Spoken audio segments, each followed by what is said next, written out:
देखो भी आप अज नैक्सट क्वेश्चन करन लगे इंपॉर्टेंट क्वेश्चन है। वैसे तो अगर नुमैरिकल पॉइंट ऑफ व्यू तो देखिए तो भी अपन खर्चे पढ़ने बहुत ज़्यादा जरूरी है। तो अगर आप थ्रैटिकल पॉइंट ऑफ व्यू तो देखिए तो इस चैप्टर के विचों इको एक क्वेश्चन जो लेंथी क्वेश्चन इंपॉर्टेंट बनता है वो यही है, explain the various expressly allowed expenditures under the head profit and gains from business and profession.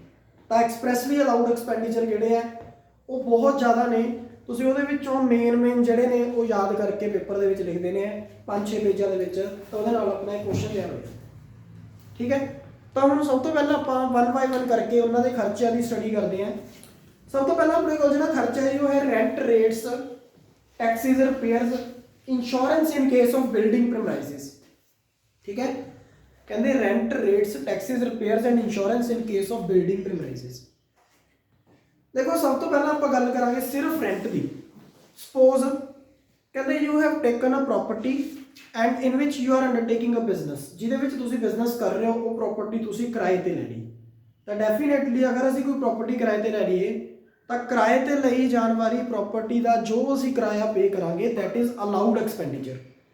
ठीक है, वो की है खर्चा अलाउड है। क्यों अलाउड है? क्योंकि आप बिजनेस का उस बिजनेस में अंडरटेक करने वास्ते, बिजनेस एक्टिविटीज़ को करने वास्ते असीं वो प्रॉपर्टी हायर की हुई है और बिजनेस नाल रिलेटेड खर्चा डेफिनेटली की है अलाउड ही होता है। क्लीयर है, ये अपने को वेरी फर्स्ट पॉइंट है कि if we are hiring any property on rental basis and we are paying the rent, that rent is allowed expenditure as per income tax. ठीक है, नैक्सट ये इंपॉर्टेंट पॉइंट की है, अगर आप गल करिए कि प्रॉपर्टी साडी आपदी है तो जो कोई प्रॉपर्टी साडी आपदी होंदी है तो आप कहा कि income must come from outside और टीनेंट ओनर नहीं हो सकता और ओनर टीनेंट नहीं हो सकता। आपदी ही प्रॉपर्टी का कोई भी परसन जोड़ा है ओनर तो टीनेंट बोथ सेम परसन नहीं हो सकते। तो इस करके की है नोशनल रेंट जोड़ा है या जोड़ा अपना ये आपदी प्रॉपर्टी का सैल्फ इंप्यूटेड रेंट है ये कदे भी अलाउड नहीं होंदा। यानी कि आपदी प्रॉपर्टी का रेंट जोड़ा है तुसी उसनूं डिडक्शन के तौर पर माइनस नहीं कर सकते।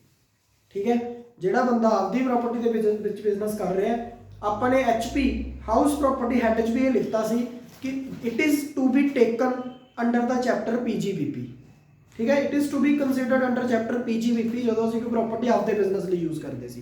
पर जो असीं PGBP चैप्टर से पहुँच गए तो वो वाला पॉइंट आ गया कि जेकर असीं आपदी ही प्रॉपर्टी आपदे बिजनेस लिए यूज़ करिए no expenditure of such property is allowed as a rent.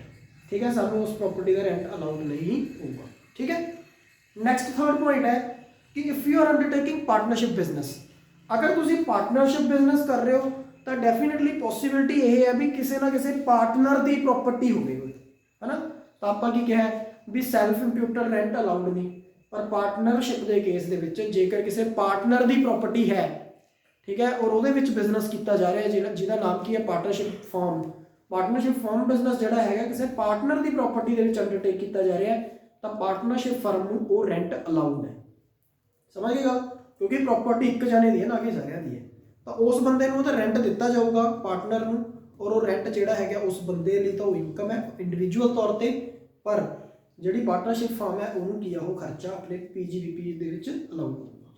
Clear है सारे, तो this is the treatment, this is the all the things about rent कि रेंट की ट्रीटमेंट किस तरह होगी वो रिलेटेड है सारे पॉइंट्स। ठीक है, नैक्सट अपने को आ गया ये रिपेयर्स। रिपेयर देखो कई तरह की रिपेयर होती है। आप कहने भी अगर किसी प्रॉपर्टी की असीं रिपेयर करा ली तो रिपेयर के खर्चे की है अपन एक अलाउड एक्सपेंडिचर के तौर पर माइनस किए जा सकते हैं। पर रिपेयर भी दो तरह की होती है, एक होंगी है जी कैपिटल नेचर की रिपेयर, एक होंगी है रेवेन्यू नेचर की रिपेयर। रेवेन्यू नेचर की रिपेयर का की मतलब होंदा है कि जेकर किसी एसट नूं जेकर किसी असी एसट नूं रनेबल कंडीशन के लैके आने वास्ते उस एसट नूं प्रॉपर कंडीशन के रखने वास्ते असी एसट की रिपेयर करवा लीए वो रिपेयर एक्सपेंडिचर है। पर जेकर तुसीं कह दो कि असी अपनी फस्ट फ्लोर के उत्ते एक सैकेंड फ्लोर के उत्ते एक कमरा पा रहे हैं उत्थे या एक रूम कंस्ट्रक्ट करवा रहे हैं, that is not considered as revenue expenditure, that is called the capital expenditure. वो कैपिटल एक्सपेंडिचर है, लॉन्ग टर्म एक्सपेंडिचर है, ਐਕਸਟੈਂਸ਼ਨ ਜਾਂ ਇੰਪਰੂਵਮੈਂਟ, ਇਹ ਜਿਹੜੀਆਂ ਚੀਜ਼ਾਂ ਹੁੰਦੀਆਂ ਅਸੀਂ ਇਹਨੂੰ ਕੈਪੀਟਲ ਐਕਸਪੈਂਡੀਚਰ ਦੇ ਤੌਰ ਤੇ ਕੰਸੀਡਰ ਕਰਦੇ ਹਾਂ, ਨਾ ਕਿ ਰੈਵਨਿਊ ਐਕਸਪੈਂਡੀਚਰ ਹੈ। ਜਿਹੜੀ ਕਰੰਟ ਨੇਚਰ ਦੀ ਰਿਪੇਅਰ ਹੈ, ਯਾਨੀ ਕਿ ਰੈਵਨਿਊ ਨੇਚਰ ਦੀ ਰਿਪੇਅਰ ਹੈ, ਜਿਹਦੇ ਨਾਲ ਉਸ ਪ੍ਰੋਪਰਟੀ ਦੇ ਵਿੱਚ ਕੋਈ ਇੰਪਰੂਵਮੈਂਟ ਕਰਵਾ ਰਹੇ ਆਪਾਂ, ਕਲਰਿੰਗ ਕਰਵਾ ਰਹੇ ਆਪਾਂ, ਜਾਂ ਫਿਰ ਪਲਸਤਰ ਥੋੜਾ ਬਹੁਤ ਉਖੜਿਆ ਉਹਦੀ ਰਿਪੇਅਰਿੰਗ ਕਰਵਾ ਰਹੇ ਆਪਾਂ, ਉਹ ਜਿਹੜੇ ਖਰਚੇ ਨੇ ਉਹ ਰੈਵਨਿਊ ਨੇਚਰ ਦੇ ਖਰਚੇ ਨੇ, ਰੈਵਨਿਊ ਨੇਚਰ ਦੀ ਰਿਪੇਅਰ ਹੈ, and that is allowed under the head PGBP। ਪਰ ਜੇਕਰ ਕੈਪੀਟਲ ਨੇਚਰ ਦੀ ਰਿਪੇਅਰ ਹੋਈ ਤਾਂ ਉਹ ਕੈਪੀਟਲ ਨੇਚਰ ਦੀ ਰਿਪੇਅਰ ਦੇ ਉੱਤੇ ਡੈਪਰੀਸੀਏਸ਼ਨ ਅਲਾਉਡ ਹੋਊਗੀ, ਨਾ ਕਿ ਉਹ ਪੂਰੇ ਦਾ ਪੂਰਾ ਖਰਚਾ ਅਲਾਉਡ। ਗੱਲ ਸਮਝ ਗਏ ਨਾ? ਇਸ ਤਰੀਕੇ ਦੇ ਨਾਲ ਆਪਾਂ ਕੀ ਉਹ ਚੀਜ਼ ਕੰਸੀਡਰ ਕਰਨੀ ਹੈ। ਤਾਂ ਤੁਹਾਨੂੰ ਕਿਵੇਂ ਪਤਾ ਲੱਗੂਗਾ? ਆਪਾਂ ਨੂੰ ਕੁਐਸਚਨ ਪੇਪਰ ਦੇ ਵਿੱਚ ਗਿਵਨ ਹੋਊਗਾ ਕਿ ਜਿਹੜੀ ਇਹ ਰਿਪੇਅਰ ਹੈ ਉਹ ਕੈਪੀਟਲ ਨੇਚਰ ਦੀ ਹੈ ਜਾਂ ਰੈਵਨਿਊ ਨੇਚਰ ਦੀ ਹੈ, ਤੁਸੀਂ ਉਸ ਨੂੰ ਉਸ ਤਰੀਕੇ ਦੇ ਨਾਲ ਟ੍ਰੀਟ ਕਰਦੇ ਹੋ। ਕਲੀਅਰ ਹੈ? ਫਿਰ ਉਸ ਤੋਂ ਬਾਅਦ ਆਪਣੇ ਕੋਲ ਅਗਲਾ ਆ ਜਾਂਦਾ ਹੈ, ਕਹਿੰਦੇ ਲੋਕਲ ਟੈਕਸਿਸ। ਲੋਕਲ ਟੈਕਸਿਸ, ਮੈਂ ਥੋੜਾ ਜਿਹਾ ਇੱਕ ਪੁਆਇੰਟ ਰਿਪੇਅਰ ਬਾਰੇ ਤੁਹਾਨੂੰ ਇੱਕ ਹੋਰ ਪੁਆਇੰਟ ਦੱਸਦਾ। ਕਈ ਵਾਰ ਕੀ ਹੁੰਦਾ ਹੈ ਕਿ ਜਿਵੇਂ ਸਪੋਜ਼ ਕਰੋ ਤੁਸੀਂ ਕੋਈ ਰਿਪੇਅਰ ਦਾ ਖਰਚਾ ਕਰ ਰਹੇ ਹੋ, ਪ੍ਰੋਪਰਟੀ ਰੈਂਟਲ ਬੇਸਿਸ ਤੇ ਹੈ, ਠੀਕ ਹੈ, ਤੁਹਾਡੀ ਆਪਦੀ ਪ੍ਰੋਪਰਟੀ ਦੀ ਗੱਲ ਕੀਤੀ ਗਈ ਹੈ, ਤਾਂ ਉਹ ਤਾਂ ਆਪਾਂ ਕੈਪੀਟਲ ਤੇ ਰੈਵਨਿਊ ਦੇ ਕੇਸ 'ਚ ਅਲੱਗ ਕਰਤਾ। ਪਰ ਜੇਕਰ ਕੋਈ ਪ੍ਰੋਪਰਟੀ ਰੈਂਟਲ ਬੇਸਿਸ ਤੇ ਆਪਾਂ ਲਈ ਹੋਈ ਹੈ ਤਾਂ ਪੋਸੀਬਿਲਿਟੀ ਹੈ ਵੀ ਤੁਸੀਂ ਉਹਦੇ ਵਿੱਚ ਵੀ ਕੋਈ ਨਾ ਕੋਈ ਰਿਪੇਅਰ ਕਰਾਓ। ਜੇ ਤਾਂ ਉਹ ਖਰਚਾ ਤੁਹਾਨੇ ਰੈਂਟ ਦੇ ਨਾਲ ਪੇ ਕਰਤਾ, ਠੀਕ ਹੈ, ਜਿਵੇਂ ਸਪੋਜ਼ ਤੁਹਾਨੇ ਕਹਤਾ ਜੀ ਆਹ ਸਾਡਾ ਰੈਂਟ ਦੀ ਅਮਾਊਂਟ ਹੈ, ਆਹ ਜਿਹੜੀ ਅਮਾਊਂਟ ਹੈ ਇਹ ਰਿਪੇਅਰ ਦੀ ਅਮਾਊਂਟ ਹੈ, ਠੀਕ ਹੈ ਨਾ। ਜਿਵੇਂ ਸਪੋਜ਼ ਆਪਾਂ ਕਹਿੰਦੇ ਨੇ ਨਾ ਵੀ ਜਿਹੜੀ ਰਿਪੇਅਰ ਕਰਾਉਣ ਦੀ ਜ਼ਿੰਮੇਵਾਰੀ ਹੈ ਉਹ ਟੀਨੈਂਟ ਦੀ ਹੈ, ਵੀ ਤੂੰ ਆਪੇ ਰਿਪੇਅਰ ਕਰਾਉਣੀ ਹੈ, ਠੀਕ ਹੈ। ਜੇ ਤੈਨੂੰ ਕਿਤੇ ਲੋੜ ਪੈ ਗਈ, ਅਸੀਂ ਤੈਨੂੰ ਅੱਜ ਪ੍ਰੋਪਰਟੀ ਚੱਲਦੀ ਫਿਰਦੀ ਦੇਤੀ, ਵਧੀਆ ਪ੍ਰੋਪਰ ਪ੍ਰੋਪਰਟੀ ਮੇਨਟੇਨਡ ਪ੍ਰੋਪਰਟੀ ਤੈਨੂੰ ਦੇਤੀ, ਜੇ ਲੇਟਰ ਔਨ ਇਹਦੇ ਵਿੱਚ ਤੂੰ ਕੋਈ ਖਰਾਬੀ ਕਰੇਗਾ ਤਾਂ ਤੈਨੂੰ ਖੁਦ ਰਿਪੇਅਰ ਕਰਾਉਣੀ ਪਊਗੀ। ਇੱਦਾਂ ਵੀ ਪੋਸੀਬਿਲਿਟੀ ਹੈ। ਆਪਾਂ ਉਹਨੂੰ ਕਹਿੰਦਾ ਵੀ ਤੈਨੂੰ ਰਿਪੇਅਰ ਜਿਹੜੀ ਹੈ ਖੁਦ ਕਰਾਉਣੀ ਹੈ। ਉਹ ਪਰਸਨ ਨੇ ਕੀ ਕੀਤਾ, ਜਿਹੜਾ ਓਨਰ ਸੀਗਾ ਉਸਨੇ ਉਸ ਪ੍ਰੋਪਰਟੀ ਦੇ ਉਹਨੂੰ ਰਿਪੇਅਰ ਕਰਾ ਕੇ ਦੇਤੀ, ਤਾਂ ਫਿਰ ਉਹ ਕਾਹਦੇ ਵਿੱਚੋਂ ਕੱਟੂਗਾ? ਰੈਂਟ ਵਿੱਚੋਂ। ਰੈਂਟ ਦੇ ਵਿੱਚ ਐਕਸਟਰਾ ਪੈਸੇ ਲਊਗਾ ਨਾ ਉਹ ਤੋਂ, ਕਿਉਂਕਿ ਖਰਚੇ ਉਹਨੇ ਪੇ ਕਰਤੇ। ਤਾਂ ਉਸ ਕੇਸ ਦੇ ਵਿੱਚ ਜੇਕਰ ਉਸਨੇ ਰੈਂਟ ਦੇ ਨਾਲ ਕੁਝ ਅਮਾਊਂਟ ਰਿਪੇਅਰ ਦੀ ਵੀ ਉਹਨੂੰ ਪੇ ਕਰਤੀ, ਠੀਕ ਹੈ, ਤਾਂ ਪੋਸੀਬਿਲਿਟੀ ਹੈ ਵੀ ਉਹ ਐਗਰੀਗੇਟ ਕੰਸੀਡਰ ਕੀਤੀ ਜਾਵੇ ਕਿ ਮੈਂ ਅੱਜ ਇਹਨੂੰ ਇੰਨੀ ਅਮਾਊਂਟ ਦੇਤੀ, ਠੀਕ ਹੈ। ਜਾਂ ਫਿਰ ਪੋਸੀਬਿਲਿਟੀ ਹੈ ਰੈਂਟ ਦੀ ਅੱਡ ਔਰ ਜਿਹੜੀ ਉਹਨੇ ਖਰਚਾ ਕੀਤਾ ਉਹਦੇ ਪੈਸੇ ਅੱਡ ਦਿੱਤੇ ਜਾਣ। ਜੇਕਰ ਪੈਸੇ ਅੱਡ ਅੱਡ ਦਿੱਤੇ ਗਏ ਹੈ ਤਾਂ ਅੱਡ ਅੱਡ ਅਲਾਊਡ ਹੈ, ਜੇ ਇਕੱਠੇ ਦਿੱਤੇ ਗਏ ਤਾਂ ਇਕੱਠੇ ਅਲਾਊਡ ਹੈ। ਤੁਸੀਂ ਗੱਲ ਸਮਝ ਗਏ? ਜਿਵੇਂ ਆਪਾਂ ਕੋਈ ਚੀਜ਼ ਕਿਸੇ ਚੀਜ਼ ਦੇ ਵਿੱਚ ਇਨਕਲੂਡ ਕਰਕੇ ਦੇ ਦਿੰਦੇ ਹਾਂ ਤਾਂ ਇਨਕਲੂਡਡ ਹੀ ਅਲਾਊਡ ਹੈ, ਫਿਰ ਉਹਨੂੰ ਸੈਪਰੇਟਲੀ ਅਲਾਊਡ ਨਹੀਂ ਕਰਨਾ, ਠੀਕ ਹੈ ਨਾ। ਜੇਕਰ ਅਲੱਗ-ਅਲੱਗ ਦਿੱਤੇ ਗਏ ਤਾਂ ਅਲੱਗ-ਅਲੱਗ ਐਕਸਪੈਂਡੀਚਰ ਅਲਾਊਡ ਹੋ ਜਾਣਗੇ। ਬਸ ਇਸ ਗੱਲ ਦਾ ਤੁਸੀਂ ਕੀ ਕਰਨਾ ਹੈ, ਖਾਸ ਕਰਨਾ, ਠੀਕ ਹੈ। ਵੈਸੇ ਤਾਂ ਇੱਦਾਂ ਦੀ ਪ੍ਰੋਬਲਮ ਕਦੇ ਹੁੰਦੀ ਨਹੀਂ, ਕਿਉਂਕਿ ਜੇਕਰ ਇੱਦਾਂ ਦਾ ਕੁਝ ਹੋਊਗਾ ਵੀ ਤਾਂ ਸਪੈਸੀਫਿਕਲੀ ਜਿਵੇਂ ਕੁਐਸਚਨ ਦੇ ਨੀਚੇ ਐਡਜਸਟਮੈਂਟਸ ਗਿਵਨ ਹੁੰਦੀਆਂ ਤਾਂ ਐਡਜਸਟਮੈਂਟਸ ਦੇ ਵਿੱਚ ਸਾਫ਼-ਸਾਫ਼ ਕਲੀਅਰ ਕੱਟ ਲਿਖਿਆ ਹੋਊਗਾ ਕਿ it is included in rent ਔਰ ਨੋਟ, ਠੀਕ ਹੈ। ਦਿੱਕਤ ਹੀ ਨਹੀਂ ਆਉਂਦੀ ਇਹ ਤਾਂ ਚੀਜ਼ ਦੀ, ਠੀਕ ਹੈ। ਨੈਕਸਟ ਹੈ ਆਪਣੇ ਕੋਲ ਲੋਕਲ ਟੈਕਸਿਸ। ਲੋਕਲ ਟੈਕਸਿਸ ਕੀ ਹੁੰਦੇ ਨੇ? ਜਿਵੇਂ ਕਿ ਆਪਾਂ ਕਹਿ ਦਿੰਦੇ ਕਿ ਮਿਊਨਿਸਪਲ ਕਮੇਟੀਜ਼, ਮਿਊਨਿਸਪਲ ਕਮੇਟੀ ਦੀਆਂ ਸ਼ਾਪਸ ਹੁੰਦੀਆਂ ਜਿਹੜੀਆਂ, ਉਹਨਾਂ ਦਾ ਮਿਊਨਿਸਪਲ ਕਮੇਟੀ ਰੈਂਟ ਚਾਰਜ ਕਰਦੀ ਹੈ ਨਾ, ਉਹ ਲੋਕਲ ਟੈਕਸ ਹੈ। ਜਾਂ ਜਿਵੇਂ ਆਪਣੀ ਮਿਊਨਿਸਪਲ ਕਮੇਟੀਜ਼ ਪ੍ਰੋਪਰਟੀ ਟੈਕਸ ਚਾਰਜ ਕਰਦੇ ਆ, ਹੈ ਨਾ। ਇਸ ਤਰ੍ਹਾਂ ਦੇ ਜਿਹੜੇ ਆਪਣੇ ਸ਼ਾਪਸ ਦੇ ਜਾਂ ਜਿੱਥੇ ਆਪਾਂ ਬਿਜ਼ਨਸ ਕਰ ਰਹੇ ਹਾਂ, ਅਗਰ ਉਹਦਾ ਆਪਾਂ ਕੋਈ ਲੋਕਲ ਟੈਕਸ ਪੇ ਕਰ ਰਹੇ ਹਾਂ, that local tax is also allowed expenditure under the head PG। clear है सर? फिर उस तो नेक्स्ट पॉइंट आ गया इंश्योरेंस प्रीमियम। इंश्योरेंस प्रीमियम की चीज़ है? कहते जी इंश्योरेंस प्रीमियम का मतलब की होंदा है कि जदों असी किसी प्रॉपर्टी नूं रिस्क तो बचाउण वास्ते, उस रिस्क नूं कवर करने वास्ते we are taking the insurance policy. असी की कर रहे हैं, इंश्योरेंस पॉलिसी ले रहे हैं। तो in that case insurance policy का जो भी असी प्रीमियम पे कर रहे हैं, that premium is allowed as expenditure, expressly allowed expenditure under the head PGBP, ਜਿਹਦੇ ਵਿੱਚ ਤੁਹਾਨੂੰ ਸਾਰੇ ਦੇ ਸਾਰੇ ਪ੍ਰੀਮੀਅਮ ਦੇ ਅਲਾਉਡ ਨੇ, ਖਰਚੇ ਜਿਹੜੇ ਨੇ ਉਹ ਅਲਾਉਡ ਹੋ ਜਾਣਗੇ, ਠੀਕ ਹੈ। ਉਸ ਤੋਂ ਬਾਅਦ ਕੀ ਹੈ, ਇਹ ਤਾਂ ਸੀਗਾ ਆਪਣਾ rent rates, taxes, repair, insurance in case of building premises. ਇਹੀ ਸਾਰਾ ਕੁਝ ਮਸ਼ੀਨਰੀ ਤੇ ਪਲਾਂਟ ਦੇ ਕੇਸ 'ਚ ਹੈ। ਅਗਰ ਕੋਈ ਪਲਾਂਟ ਹੋਵੇ ਜਾਂ ਕੋਈ ਮਸ਼ੀਨਰੀ ਹੋਵੇ, ਤੁਹਾਨੂੰ ਪਤਾ ਹੈ ਕਿ ਤੁਸੀਂ ਪਲੱਸ BCom ਸੈਕੰਡ ਈਅਰ ਦੇ ਸਟੂਡੈਂਟ ਹੋ, ਤੁਹਾਨੂੰ ਪਤਾ ਕਿ ਲੈਂਡ ਤੇ ਬਿਲਡਿੰਗ 'ਚ ਕੀ ਫਰਕ ਹੈ, ਪਲਾਂਟ ਤੇ ਮਸ਼ੀਨਰੀ 'ਚ ਕੀ ਫਰਕ ਹੈ? ਕੋਈ ਦੱਸ ਸਕਦਾ ਹੈ? ਐਕਸਪਲੇਨ ਕਰਕੇ ਇੱਕ ਲਾਈਨ ਦੇ ਵਿੱਚ ਦੱਸੋ। ਲੈਂਡ ਖਾਲੀ ਜਗ੍ਹਾ ਜਿਹਦੇ ਚਾਰੇ ਪਾਸੇ ਕੋਈ ਚਾਰ ਦੀਵਾਰੀ ਨਹੀਂ ਲੱਗੀ, ਬਿਲਡਿੰਗ ਜਿਹਦੇ ਚਾਰੇ ਪਾਸੇ ਕੀ ਹੈ, ਦੀਵਾਰਾਂ ਲੱਗੀਆਂ ਹੋਈਆਂ ਉਸ ਨੂੰ ਕੀ ਕਿਹਾ ਜਾਂਦਾ, ਵਾਲਸ ਨੇ ਨਾ ਜਿਹੜੀ ਬਿਲਡਿੰਗ ਦੇ ਆਸ-ਪਾਸ, ਅਸੀਂ ਉਹਨੂੰ ਕੀ ਬੋਲਦੇ, ਬਿਲਡਿੰਗ। ਮਸ਼ੀਨਰੀ ਇੱਕ ਮਸ਼ੀਨ ਨੂੰ ਕਿਹਾ ਗਿਆ। ਪਲਾਂਟ ਜਦੋਂ ਗਰੁੱਪ ਆਫ ਮਸ਼ੀਨਸ ਇੱਕ ਥਾਂ ਤੇ ਲੱਗੀਆਂ ਹੋਣ ਤਾਂ ਉਹਨੂੰ ਕੀ ਕਿਹਾ ਜਾਂਦਾ, ਪਲਾਂਟ। ਠੀਕ ਹੈ, plant and machinery, land and building. ਠੀਕ ਹੈ, ਹੁਣ ਬਿਲਡਿੰਗ ਦੀ ਤਾਂ ਆਪਾਂ ਗੱਲ ਕਰ ਲਈ, ਬਿਲਡਿੰਗ ਦੇ ਰੈਂਟ ਦੀ ਗੱਲ ਕਰ ਲਈ, ਬਿਲਡਿੰਗ ਦੀ ਰਿਪੇਅਰ ਦੀ ਗੱਲ ਕਰ ਲਈ, ਬਿਲਡਿੰਗ ਦੇ ਲੋਕਲ ਟੈਕਸਿਸ ਦੀ ਗੱਲ ਕਰ ਲਈ, ਬਿਲਡਿੰਗ ਦੇ ਇੰਸ਼ੋਰੈਂਸ ਦੀ ਗੱਲ ਕਰ ਲਈ। ਪਰ now we are talking about repairs insurance of machinery, plant and furniture. ਅਗਰ ਕਿਸੇ ਮਸ਼ੀਨਰੀ ਦੀ, ਪਲਾਂਟ ਦੀ ਜਾਂ ਫਰਨੀਚਰ ਦੀ ਰਿਪੇਅਰ ਕਰਵਾਈਏ ਜਾਂ ਉਹਦਾ ਇੰਸ਼ੋਰੈਂਸ ਕਰਵਾਈਏ ਤਾਂ ਉਹ ਵੀ ਐਕਸਪ੍ਰੈਸਲੀ ਅਲਾਊਡ ਐਕਸਪੈਂਡੀਚਰ ਹੈ। ਇਹਦੇ ਬਾਰੇ ਆਪਾਂ ਨੂੰ ਕੋਈ ਵੀ ਦੋ ਰਾਏ ਨਹੀਂ ਹੈ।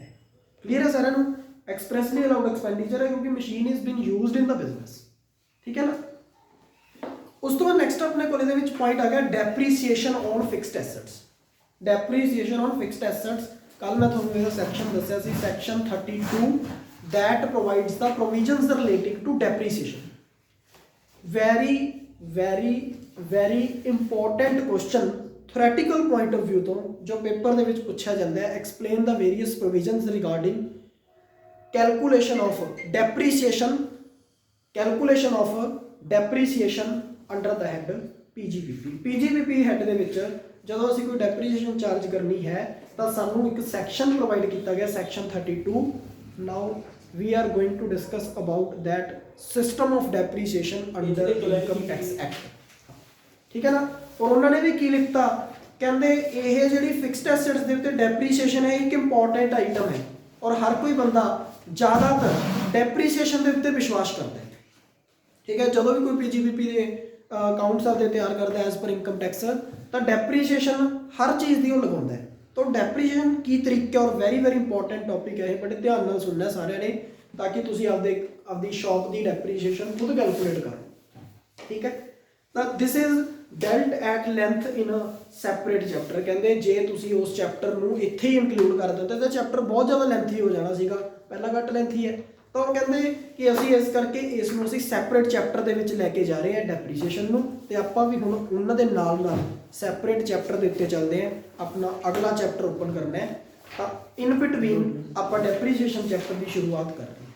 डेप्रीसीएशन खत्म करके दोबारा तो आप फिर इत्थे ही आ जाएंगे साइंटिफिक रिसर्च वाला क्वेश्चन। ठीक है, chapter number 4 PGBP second depreciation open करो। पहला थोड़ी नॉलेज टेस्ट करते हैं, फिर उस तो बाद आप अगे कंसीडर करेंगे। तो मैनू पहला ये दसो कि वट इज डेप्रीसीएशन। डेप्रीसीएशन की होंदी है?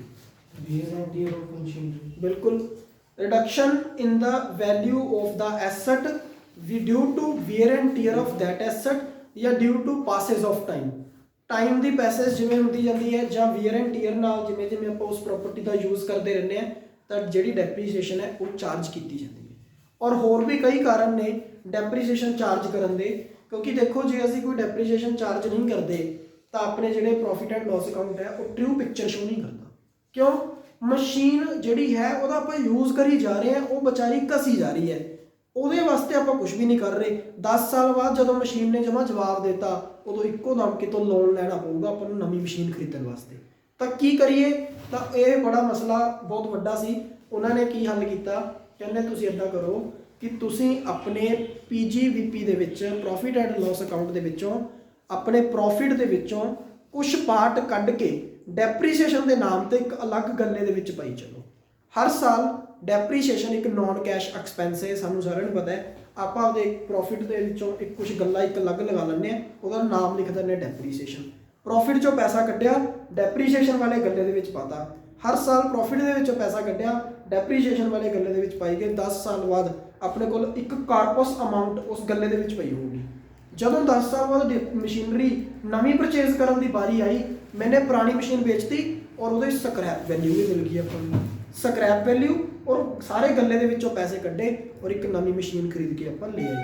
और जिहदे नाल अपने उत्ते एक बर्डन की जिहड़ी situation सीगी borrow Karan the situation, वो उस सिचुएशन तो अपन बच गए। इस करके डेप्रीसीएशन जिहड़ी है वो चार्ज की जाती है। और बिजनेसिस नूं बचाउण वास्ते सरकार ने भी ये जिहड़ी डेप्रीसीएशन है वो एक्सप्रैसली अपन नूं कहा भी तुसीं कैपीटल एसेट्स के उत्ते जिहड़ी डेप्रीसीएशन है वो चार्ज कर सकते। ठीक है, और डेप्रीसीएशन चार्ज करने का जो वे है की तरीका है किमें चार्ज की जाती है वो आप आने वाली क्लासिस के करते हैं। ठीक है, हुण देखो जी डेप्रीसीएशन है ਉਹ ਆਪਾਂ ਨੂੰ ਦੋ ਹੈਡਸ ਦੇ ਵਿੱਚ ਅਲਾਉਡ ਹੁੰਦੀ ਹੈ। ਇੱਕ ਹੁੰਦੀ ਹੈ PGBP ਹੈਡ ਦੇ ਵਿੱਚ, ਇੱਕ ਹੁੰਦੀ ਹੈ ਆਪਾਂ ਨੂੰ ਅਦਰ ਸੋਰਸ ਦੇ ਵਿੱਚ। ਤੁਸੀਂ ਕਹੋਗੇ ਡੈਪਰੀਸ਼ੀਏਸ਼ਨ ਤਾਂ ਕੈਪੀਟਲ ਐਸੈਟਸ ਤੇ ਚਾਰਜ ਹੁੰਦੀ ਹੈ, ਅਸੀਂ ਉਹਨੂੰ PGBP 'ਚ ਤਾਂ ਮੰਨ ਲੈਂਦੇ ਹਾਂ, ਅਦਰ ਸੋਰਸ 'ਚ ਕਿਵੇਂ ਮੰਨ ਸਕਦੇ ਹਾਂ? ਹੁਣ ਸਪੋਜ਼ ਕਰੋ ਕੱਲ ਜਦੋਂ ਤੁਸੀਂ ਅਦਰ ਸੋਰਸ ਵਾਲਾ ਚੈਪਟਰ ਕਰ ਰਹੇ ਸੀ ਥੋੜੇ ਦਿਨ ਪਹਿਲਾਂ, ਤਾਂ ਉਹਦੇ ਵਿੱਚ ਅਦਰ ਸੋਰਸ ਵਾਲੇ ਚੈਪਟਰ ਦੇ ਵਿੱਚ ਇੱਕ ਪਤਾ ਨਹੀਂ ਕਿਹੜੇ 5ਵੇਂ 6ਵੇਂ ਕੁਐਸਚਨ ਦੇ ਵਿੱਚ ਇੱਕ line I C, rent received on letting the plant and machinery, ਔਰ ਨੀਚੇ 2-3 ਖਰਚੇ ਵੀ ਦਿੱਤੇ ਹੋਏ ਸੀ ਉਹਦੇ ਵਿੱਚ ਇੱਕ ਖਰਚਾ ਡੈਪਰੀਸ਼ੀਏਸ਼ਨ ਦਾ ਵੀ ਦਿੱਤਾ ਹੋਇਆ ਸੀ। ਠੀਕ ਹੈ, ਜਦੋਂ ਅਸੀਂ ਕੋਈ plant and machinery let out ਦੇ ਦਿੰਦੇ ਹਾਂ, ਤਾਂ ਜਦੋਂ ਜੇ ਤਾਂ ਸਾਡਾ ਉਹ ਕੰਮ ਹੈ ਪਲਾਂਟ ਐਂਡ ਮਸ਼ੀਨਰੀ ਨੂੰ ਕਿਰਾਏ ਤੇ ਦੇਣਾ ਸਾਡਾ ਕੰਮ ਹੈ, ਤਾਂ PGBP ਦੇ ਵਿੱਚ ਟੈਕਸੇਬਲ ਹੋ ਜੂਗੀ ਉਹ ਚੀਜ਼। ਪਰ ਜੇਕਰ ਸਾਡਾ ਕੰਮ ਨਹੀਂ ਤਾਂ ਲੈਂਡ ਐਂਡ ਬਿਲਡਿੰਗ ਨਾ ਸੈਲਰੀ 'ਚ ਜਾਂਦੀ ਹੈ, ਨਾ ਹਾਊਸ ਪ੍ਰੋਪਰਟੀ 'ਚ, ਨਾ PGBP 'ਚ, ਨਾ ਕੈਪੀਟਲ ਗੇਨ 'ਚ ਜਾਊਗੀ, ਕਿੱਥੇ ਅਦਰ ਸੋਰਸ 'ਚ। ਜੇ ਸਾਨੂੰ ਉਹਦੇ ਨਾਲ ਰਿਲੇਟਡ ਡੈਪਰੀਸ਼ੀਏਸ਼ਨ ਦੀ ਅਲਾਊਂਸ ਮਿਲੂਗਾ, ਡੈਪਰੀਸ਼ੀਏਸ਼ਨ ਦਾ ਬੈਨੀਫਿਟ ਮਿਲੂਗਾ, ਤਾਂ ਫਿਰ ਕਿਹੜੇ ਹੈਡ 'ਚ ਮਿਲੂਗਾ? ਜੇ ਤਾਂ ਬਿਜ਼ਨਸ ਕਰ ਰਿਹਾ ਤਾਂ PGBP 'ਚ ਮਿਲ ਗਿਆ, ਪਰ ਜੇਕਰ ਉਹ ਅਦਰ ਸੋਰਸ ਹੈਡ ਦੇ ਵਿੱਚ ਟੈਕਸੇਬਲ ਹੋਗੀ plant and machinery the rental value, ਤਾਂ ਸਾਨੂੰ ਡੈਪਰੀਸ਼ੀਏਸ਼ਨ ਦਾ ਖਰਚਾ ਅਦਰ ਸੋਰਸ 'ਚ ਹੀ ਬੈਨੀਫਿਟ ਮਿਲੂਗਾ। ਠੀਕ ਹੈ ਨਾ? ਇਸ ਕਰਕੇ depreciation may be deductible out of PGBP income or it may be deductible from the income from other sources। ठीक है, क्लियर है साਰਿਆਂ ਨੂੰ? ਉਸ ਤੋਂ ਬਾਅਦ ਆਪਾਂ ਨੂੰ ਇਹ ਵੀ ਪਤਾ ਵੀ ਜਿਹੜੀ ਡੈਪਰੀਸ਼ੀਏਸ਼ਨ ਹੈ ਸੌਰੀ ਐਸੈਟਸ ਹੈ, ਉਹ ਸਾਨੂੰ ਪਤਾ ਹੈ ਕਿ ਦੋ ਤਰ੍ਹਾਂ ਦੀਆਂ ਹੁੰਦੀਆਂ, ਇੱਕ tangible assets and second one is the intangible assets. Tangible assets ਕਿਹੜੀਆਂ ਐਸੈਟਸ ਹੁੰਦੀਆਂ?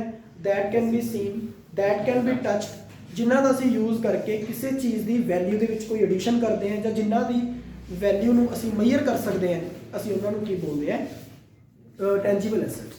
ਇਨਟੈਂਜੀਬਲ ਐਸੈਟਸ ਹੁੰਦੀਆਂ ਜਿਨ੍ਹਾਂ ਦੀ ਵੈਲਿਊ ਨੂੰ ਮੇਜਰ ਕਰਨਾ ਡਿਫਿਕਲਟ ਹੋਵੇ। ਐਕਚੁਅਲ ਦੇ ਵਿੱਚ ਤਾਂ ਇਹੀ ਡੈਫੀਨੇਸ਼ਨ ਹੈ, ਪਰ ਆਪਣੀਆਂ ਬੁੱਕਸ 'ਤੇ ਲਿਖੀ ਹੁੰਦੀ ਹੈ ਕਿ ਜਿਹੜੀ ਚੀਜ਼ ਨੂੰ ਅਸੀਂ ਦੇਖ ਨਹੀਂ ਸਕਦੇ, ਜਿਹੜੀ ਚੀਜ਼ ਨੂੰ ਅਸੀਂ ਛੂ ਨਹੀਂ ਸਕਦੇ, ਸਿਰਫ ਉਸ ਨੂੰ ਰਿਅਲਾਈਜ਼ ਕੀਤਾ ਜਾ ਸਕਦਾ, ਉਹ ਸਾਡੀ ਕੀ ਹੈ? ਇਨਟੈਂਜੀਬਲ ਐਸੈਟ। ਅਗਰ ਮੈਂ ਕਹਾਂ ਮੈਨੇਜਮੈਂਟ ਕੀ ਹੈ? ਇਨਟੈਂਜੀਬਲ ਐਸੈਟ। ਅਗਰ ਆਪਾਂ ਕਹੀਏ ਗੁੱਡਵਿਲ ਕੀ ਹੈ? ਇਨਟੈਂਜੀਬਲ ਐਸੈਟ। अगर कहिए पेटेंट की है? Intangible asset. कॉपीराइट की है? Intangible asset. ट्रेडमार्क की है? Intangible asset. नो हाउ की है? Intangible asset. Know how means experience knowledge, ठीक है, that is also intangible asset.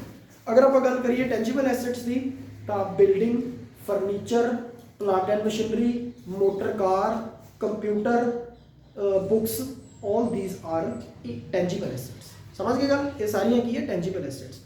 ਹੁਣ ਕਿਸ ਚੀਜ਼ ਦੇ ਉੱਤੇ ਕਿੰਨਾ ਰੇਟ ਹੈ ਡੈਪਰੀਸ਼ੀਏਸ਼ਨ ਦਾ, ਇਹ ਸਾਨੂੰ ਡੈਪਰੀਸ਼ੀਏਸ਼ਨ ਵਾਲੇ ਚੈਪਟਰ ਨੇ ਇੱਕ ਸਪੈਸੀਫਿਕਲੀ ਚਾਰਟ ਬਣਾ ਕੇ ਦਿੱਤਾ ਹੈ ਕਿ ਕਿਹੜੀ ਮਸ਼ੀਨਰੀ ਦੇ ਉੱਤੇ, ਕਿਹੜੇ ਫਰਨੀਚਰ ਦੇ ਉੱਤੇ, ਕਿਹੜੀ ਬਿਲਡਿੰਗ ਦੇ ਉੱਤੇ ਕਿੰਨੇ ਪਰਸੈਂਟ, ਜਾਂ ਕੰਪਿਊਟਰ ਦੇ ਉੱਤੇ ਜਾਂ ਬੁੱਕਸ ਦੇ ਉੱਤੇ ਕਿੰਨੇ ਪਰਸੈਂਟ ਡੈਪਰੀਸ਼ੀਏਸ਼ਨ ਜਿਹੜੀ ਹੈ ਉਹ ਚਾਰਜ ਹੋਊਗੀ। ਇਹ ਆਪਾਂ ਨੂੰ ਇੱਕ ਚਾਰਟ ਬਣਾ ਕੇ ਦਿੱਤਾ ਹੋਇਆ। ਹਾਲਾਂਕਿ ਆਪਾਂ ਨੂੰ ਇਹ ਚਾਰਟ ਦੀਆਂ ਜਿਹੜੀਆਂ ਵੈਲਿਊਜ਼ ਨੇ, ਚਾਰਟ ਦੇ ਵਿੱਚ ਜੋ ਰੇਟਸ ਗਿਵਨ ਹੈ ਡੈਪਰੀਸ਼ੀਏਸ਼ਨ ਦੇ, we are not required to learn those rates।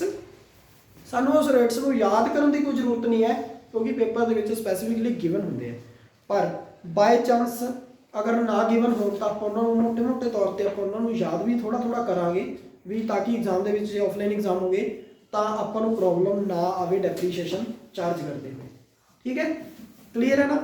ਉਸ ਤੋਂ ਬਾਅਦ ਇਹਦੇ ਵਿੱਚ ਆਪਣੇ ਕੋਲ ਪੁਆਇੰਟ ਇਹ ਆ ਜਾਂਦਾ ਹੈ ਵੀ ਜਿਹੜੀ ਡੈਪਰੀਸ਼ੀਏਸ਼ਨ ਹੈ ਉਹਦੇ ਵਿੱਚ ਆਪਾਂ ਦੋ ਤਰ੍ਹਾਂ ਦੀ ਐਸੈਟਸ ਦੀ ਗੱਲ ਕਰ ਲਈ, ਇੱਕ ਟੈਂਜੀਬਲ ਹੁੰਦੀ ਹੈ, ਇੱਕ ਇਨਟੈਂਜੀਬਲ। ਅੱਜ ਤੋਂ ਬਾਅਦ ਇੱਕ ਪੁਆਇੰਟ ਮੇਰਾ ਹਮੇਸ਼ਾ ਲੜ ਬਣ ਕੇ ਚੱਲਣਾ ਹੈ ਕਿ ਇਨਟੈਂਜੀਬਲ ਐਸੈਟਸ ਦੇ ਉੱਤੇ ਡੈਪਰੀਸ਼ੀਏਸ਼ਨ ਦਾ ਰੇਟ ਜਿਹੜਾ ਹੈ ਉਹ ਹੈ 25%। ਗੱਲ ਸਮਝ ਗਏ? ਇਨਟੈਂਜੀਬਲ ਐਸੈਟਸ ਦੇ ਉੱਤੇ ਜੋ ਡੈਪਰੀਸ਼ੀਏਸ਼ਨ ਦਾ ਰੇਟ ਹੈ ਉਹ ਕੀ ਹੈ? 25% ਹੈ। ਤੁਸੀਂ ਆਪਣੀ ਗੁੱਡਵਿਲ ਦੇ ਉੱਤੇ, ਪੇਟੈਂਟਸ ਦੇ ਉੱਤੇ, ਕਾਪੀਰਾਈਟ ਦੇ ਉੱਤੇ ਸਾਰੇ ਕਿਤੇ ਰੇਟ ਕਿੰਨਾ ਚਾਰਜ ਕਰ ਸਕਦੇ ਹੋ ਡੈਪਰੀਸ਼ੀਏਸ਼ਨ ਦਾ? 25% ਪਰ ਐਨਮ। ਠੀਕ ਹੈ, कितना? 25% पर एनम। ठीक है जी, क्लियर है? हाँ जी, फिर 4 साल गुडविल खत्म, कोई गल नहीं, फिर क्यों गया 4 साल वैसे भी कॉपीराइट का जी अपन कॉपीराइट मिलता है वो 3-4 साल का ही मिलता है।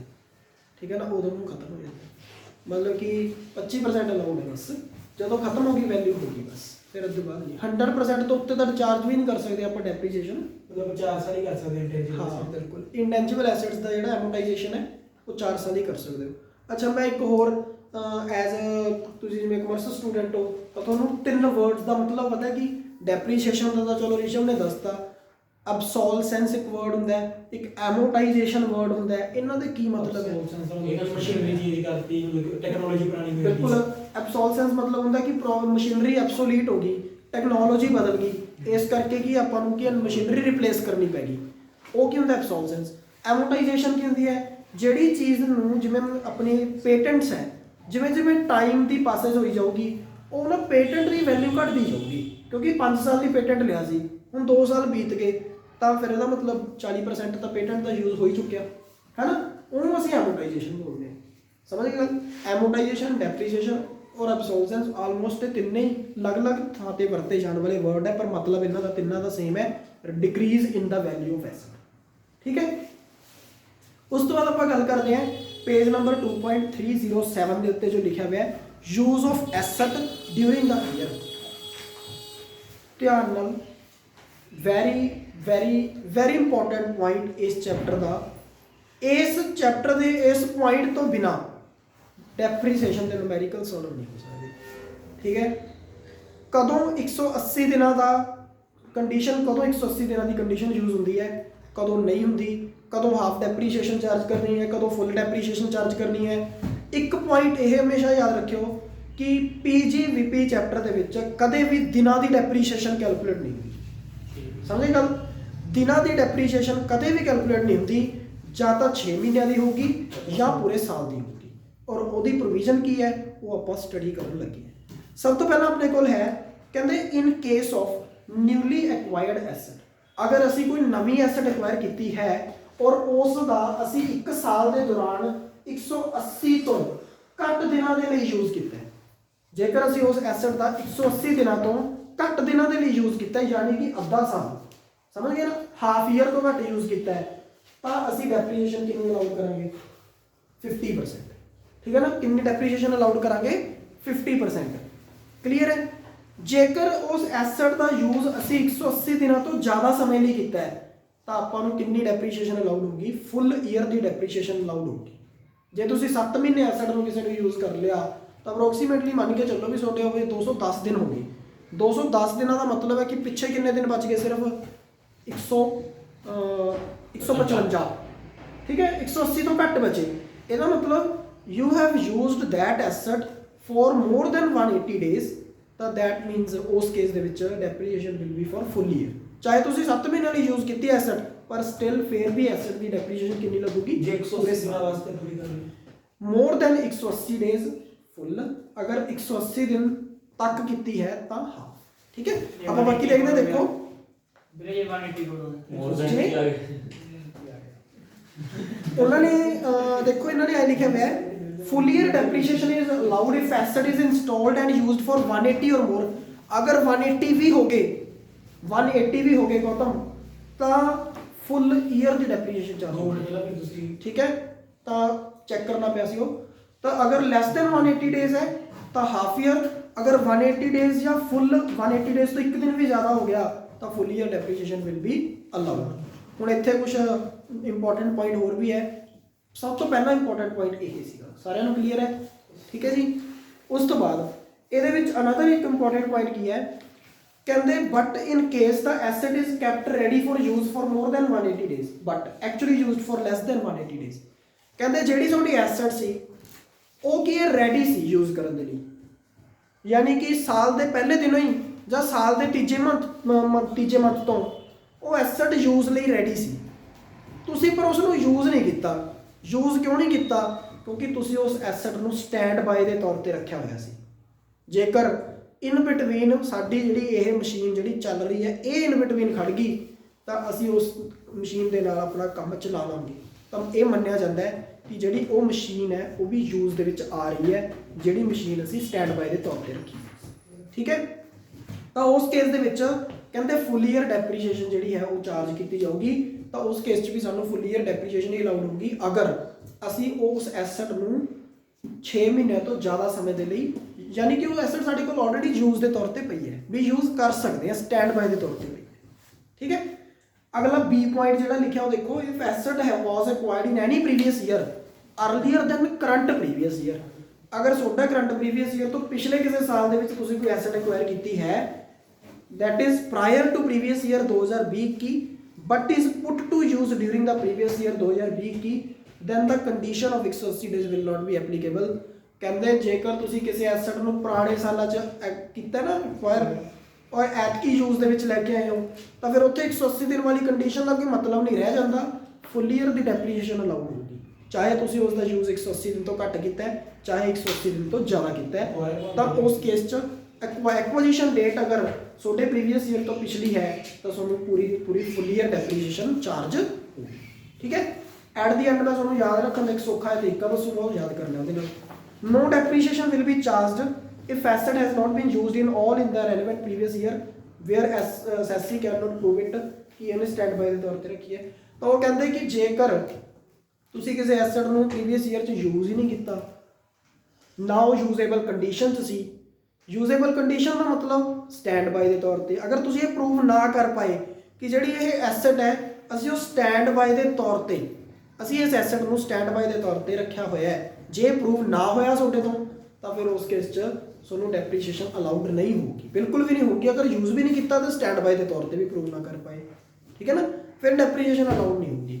ਪਰ ਜੇਕਰ ਤੁਸੀਂ ਇਹ ਪ੍ਰੂਵ ਕਰਤਾ ਕਿ ਅਸੀਂ ਸਟੈਂਡ ਬਾਈ ਦੇ ਤੌਰ ਤੇ ਰੱਖੀ ਹੋਈ ਸੀ ਔਰ ਅਸੀਂ ਇਸ ਐਸੈਟ ਦਾ ਯੂਜ਼ ਤਾਂ ਨਹੀਂ ਕੀਤਾ ਕਿਉਂਕਿ ਸਾਡੀ ਯੂਜ਼ੂਅਲ ਮਸ਼ੀਨਰੀ ਨੂੰ ਕੁਝ ਵੀ ਨਹੀਂ ਹੋਇਆ, ਤਾਂ ਉਸ ਕੇਸ 'ਚ ਤੁਹਾਨੂੰ ਕੀ ਹੈ ਡੈਪਰੀਸ਼ੀਏਸ਼ਨ ਫੁੱਲ ਈਅਰ ਦੀ ਹੀ ਅਲਾਉਡ।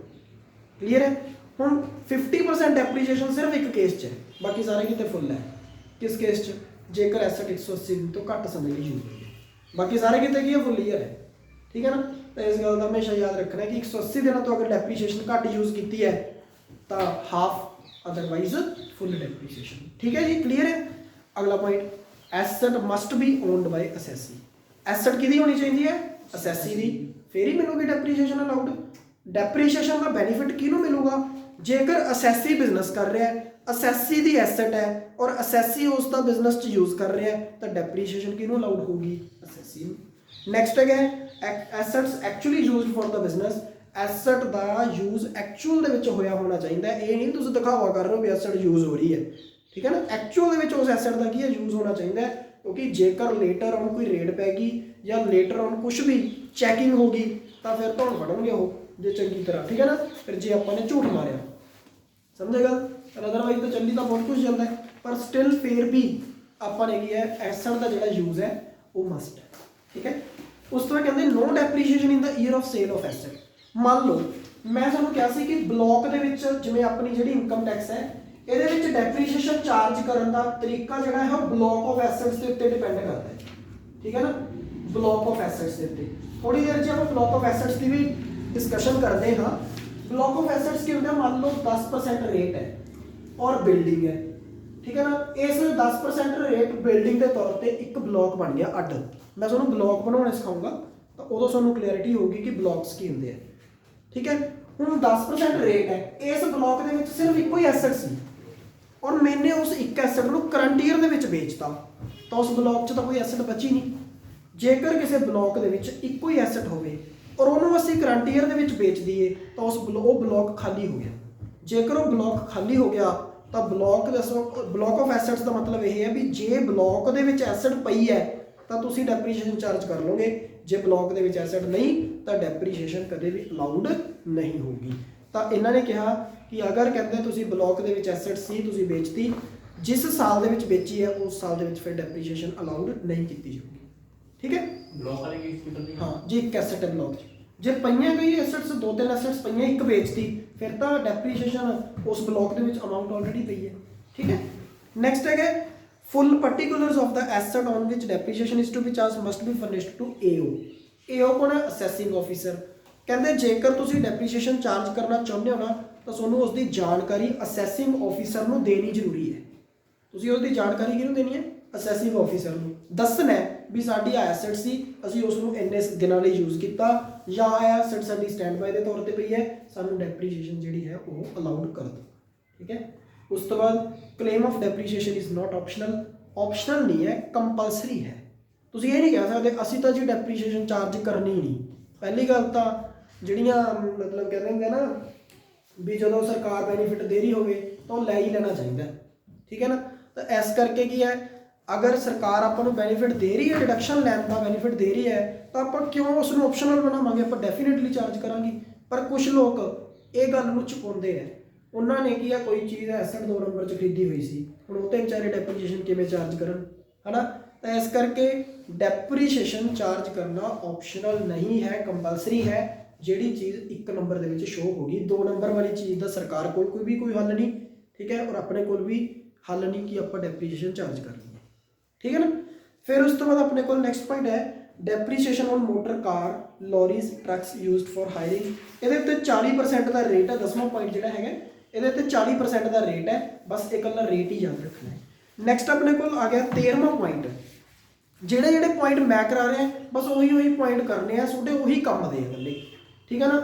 ਇੱਕੋ ਇੱਕ ਕੁਐਸਚਨ ਜਿਹੜਾ ਹੈਗਾ ਸੋਲਵ ਹੋ ਜਾਣਾ। ਮੈਥਡਸ ਆਫ ਡੈਪਰੀਸ਼ੀਏਸ਼ਨ, ਚਲੋ ਹੁਣ ਆਪਣਾ ਜਿਹੜਾ ਮਕਸਦ ਹੈ ਮੈਥਡਸ ਆਫ ਡੈਪਰੀਸ਼ੀਏਸ਼ਨ ਉਹ ਕਰਦੇ ਹਾਂ ਬਸ। ਫਿਰ ਉਸ ਤੋਂ ਬਾਅਦ ਮੈਂ ਤੁਹਾਨੂੰ ਚਾਰਟ ਪੜ੍ਹਾ ਕੇ ਆਪਾਂ ਅੱਜ ਦੀ ਕਲਾਸ ਓਵਰ ਕਰਾਂਗੇ। ਕੰਮ ਸਿਰਫ ਹੀ ਥੋੜਾ ਜਿਹਾ ਹੀ ਹੈ, ਜਸਟ ਥੋੜਾ ਜਿਹਾ, ਤੋਂ ਵੱਧ ਨਹੀਂ ਹੈ ਨਾ। ਬਲੌਕ ਆਫ ਐਸੈਟਸ ਦੇਖੋ ਬਸ ਲਾਸਟ। अच्छा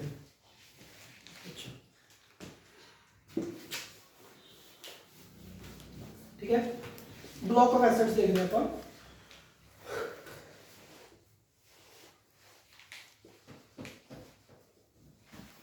देखो ब्लॉक ऑफ एसेट्स जब ਅਸੀਂ ਕ੍ਰੀਏਟ ਕਰਨੇ ਆ ਤਾਂ ਬਲੌਕ ਆਫ ਐਸੈਟਸ ਦੇ ਕੇਸ ਚ block of assets the creation ਵੇਲੇ ਅਸੀਂ ਦੋ ਗੱਲਾਂ ਦਾ ਧਿਆਨ ਰੱਖਣਾ ਹੈ। ਇੱਕ ਤਾਂ ਉਸ ਐਸੈਟ ਦਾ ਰੇਟ ਸੇਮ ਹੋਣਾ ਚਾਹੀਦਾ ਹੈ, ਠੀਕ ਹੈ ਜੀ। ਇੱਕ ਤਾਂ ਉਸ ਐਸੈਟ ਦਾ ਰੇਟ ਸੇਮ ਹੋਣਾ ਚਾਹੀਦਾ ਹੈ, ਇੱਕ ਉਸ ਐਸੈਟ ਦੀ ਨੇਚਰ ਸੇਮ ਹੋਣੀ ਚਾਹੀਦੀ ਹੈ। ਜੇ ਬਿਲਡਿੰਗ ਹੈ ਤਾਂ ਬਿਲਡਿੰਗ ਹੀ ਹੋਣੀਆਂ ਚਾਹੀਦੀਆਂ ਸਾਰੀਆਂ ਐਸੈਟਸ। ਫਰਨੀਚਰ ਹੈ ਤਾਂ ਫਰਨੀਚਰ ਹੀ ਹੋਣਾ ਚਾਹੀਦਾ ਹੈ। प्लांट एंड मशीनरी है तो प्लांट एंड मशीनरी ही होनी चाहिए, ठीक है। हाँ, दोनों कंडीशन पूरी होनी चाहिए। ਹੁਣ ਮੈਂ ਤੁਹਾਨੂੰ ਇੱਥੇ ਇੱਕ ਐਗਜ਼ਾਮਪਲ ਲਿਖ ਕੇ ਦਿੰਦਾ, ਤੁਸੀਂ ਮੈਨੂੰ ਬਲੌਕ ਆਪਦੇ ਪਹਿਲਾਂ ਦਿਮਾਗ 'ਚ ਸੋਚਣੇ ਆ ਵੀ ਕਿੰਨੇ ਬਲੌਕ ਬਣਨਗੇ, ਫਿਰ ਮੈਂ 1 ਬਾਈ 1 ਪੁੱਛੂੰਗਾ, ਤੁਸੀਂ ਮੈਨੂੰ ਬਲੌਕ ਦੱਸਣੇ ਆ, ਮੈਂ ਤੁਹਾਨੂੰ ਲਿਖ ਕੇ ਦੇਣਾ ਇੱਥੇ, ਠੀਕ ਹੈ ਨਾ। ਇੱਕ ਐਗਜ਼ਾਮਪਲ ਲਿਖ ਰਿਹਾ ਮੈਂ, ਬਲੌਕ ਕ੍ਰੀਏਟ ਕਰਨੇ ਸਿੱਖਦੇ ਆਪਾਂ, ਫਿਰ ਆਪਾਂ ਨੈਕਸਟ ਕਲਾਸ 'ਚ ਲੈ ਕੇ ਚੱਲਾਂਗੇ ਰਿਟਰਨ ਡਾਊਨ ਵੈਲਿਊ ਮੈਥਡ, ਠੀਕ ਹੈ। ਬਸ ਲਾਸਟ ਆ ਜਾਏ। चलो मैं कुछ एसेट्स है ਜਿਹੜੀਆਂ ਉਹਨਾਂ ਦੇ ਰੇਟ ਵਗੈਰਾ ਕੁਝ ਲਿਖ ਰਿਹਾ, ਉਹ ਧਿਆਨ ਦਿਓ।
देखो दसो कितने ब्लॉक्स बनेंगे, सारे ने फाइंड आउट करो कितने ब्लॉक्स बनेंगे।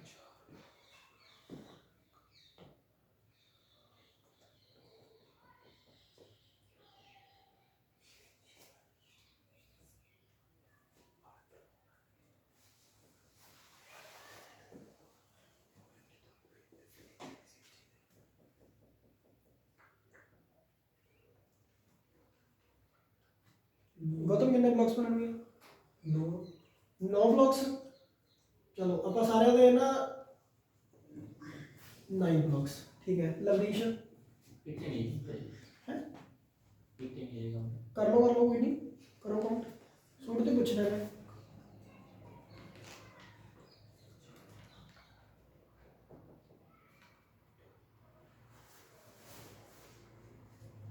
एक बार दिता हुआ आंसर बदल नहीं सकता, ठीक है, कोई गल नहीं, गलत हो जाएगा कोई दिक्कत नहीं, आप सीखना ही है ना, गलत हो जाएगा कोई प्रॉब्लम नहीं, फिर ही आप गलतियां कर सीखेंगे, ठीक है ना।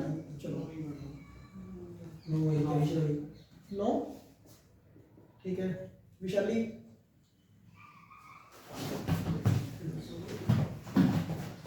सिमरन की हो रही है ना नीचे के पास है बिल्डिंग के पास है नोट अपने को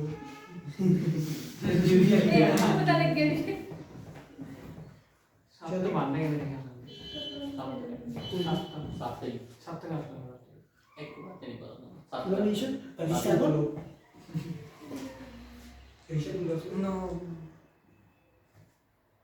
इनशो के ही के के कितना वाला 9, ऋषभ नो आदित्य 8 सारे आंसर आ गए, देखते की गल ठीक है ना।